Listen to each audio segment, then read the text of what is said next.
तो ही न करना बसेरा, पग बढ़ाओ न जाए अंधेरा, पग बढ़ाओ न जाए अंधेरा, पग बढ़ाओ न जाए अंधेरा।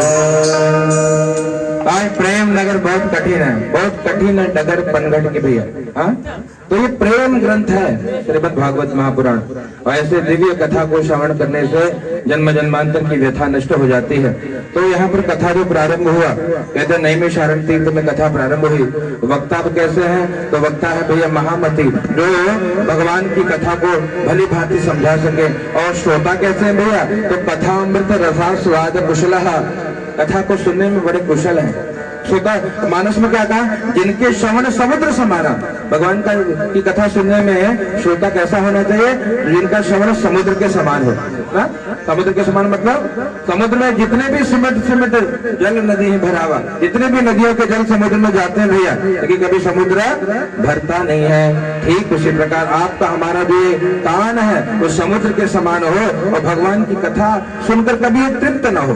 अगर आप अघा गए कथा सुन करके तो समझ लेना कि कथा सुने ही नहीं। इसलिए कभी भगवान की कथा समाप्त नहीं होती, भगवान की कथा तो भैया विश्राम लेती है। तो ऐसे भगवान की दिव्य कथा, और भगवान ने आपको हमको सिलेक्ट किया है। कहा क्या नहीं, सत्यान कथा बांटते रहा, चलो भागवत बांट दो। तो भगवान की मर्जी के हम लोग गुलाम है, मान के चलिए। और वही चाहते हैं, जो ठाकुर जी चाहेंगे वही होगा। तो इस प्रकार से भगवान की अद्भुत कथा। और कहते हैं भैया भगवान की दिव्य कथा में नैमिषारण्य के पावन तीर्थ में, और ऋषियों ने पूछा कि हे प्रभु, किस प्रकार से भगवान की कथा को श्रवण करने से जन्म जन्मांतर के पाप नष्ट होंगे, आप हमको बताइए।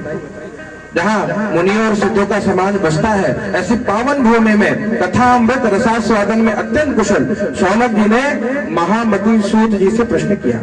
शौनक जी पूछते हैं सूत जी महाराज से, अज्ञान ध्वांत विध्वंस कोटि सूर्य समप्रभ, श्रोताख्याहि कथा सारं मम कर्ण रसायन।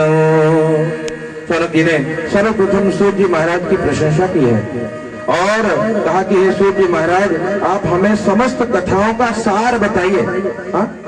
समस्त कथाओं का सार बताइए। और भाव से उनसे प्रार्थना करके कहते हैं, कुछ प्रश्न पूछते हैं।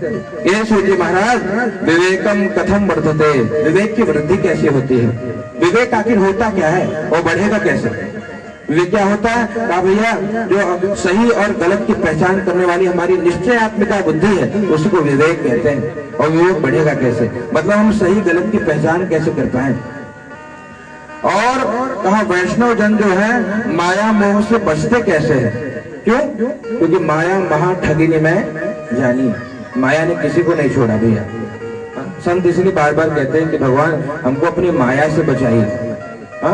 त्वन्माया मोहिता सर्वे ब्रह्माद्यास्त्रिदिवौकसा। तो ये कहते हैं, ये स्कंद पुराण में भगवान को कहते हैं क्या? तन्माया मोहिता सर्वे ब्रह्माद्यास्त्रिदिवौकसः न जानन्ति गुणान् रूपम किमाश्चर्यमिदं प्रभो। हे भगवान, आपकी माया से ब्रह्मा आदि देवता भी मोहित हो जाते हैं, तो हम आपको कैसे जान पाएंगे? हम तो मूढ़ है। तो वैष्णव जन कैसे माया मोह से बचते हैं, हमको बताइए। और कहते हैं भैया, इस घोर कलिकाल में आसुरी स्वभाव को प्राप्त कर चुके जो मनुष्य है, उनकी शुद्धि कैसे होती है? इनका स्वभाव ही आसुरी है। कुछ लोग होते हैं ना, हमारे कहते हैं वो जो लातों के भूत है, वो बातों से नहीं समझते, उनको कितना समझाओ वो उनका स्वभाव ही आसुरी हो गया, तो आपकी बात सुनने वाले नहीं है। फिर वो ऐसे ग्रंथों को नष्ट करेंगे, योग को नष्ट करेंगे, यज्ञ को नष्ट करेंगे। कहा वो राक्षस योग तो कहीं गए नहीं है, इसी कलिकाल में मिलेंगे। जो ग्रंथों को फाड़ रहे हैं उनको राक्षस ही मान के चलिए, वो जीते जी मुर्दा है। और भगवान ने उनकी बुद्धि को शुद्ध करे, यही माता से प्रार्थना कि कहा याद रखना, अगर आपकी हमारी बुद्धि शुद्ध होगी तब जाकर के हमको हर जगह सर्वत्र शुद्ध दर्शन होगा।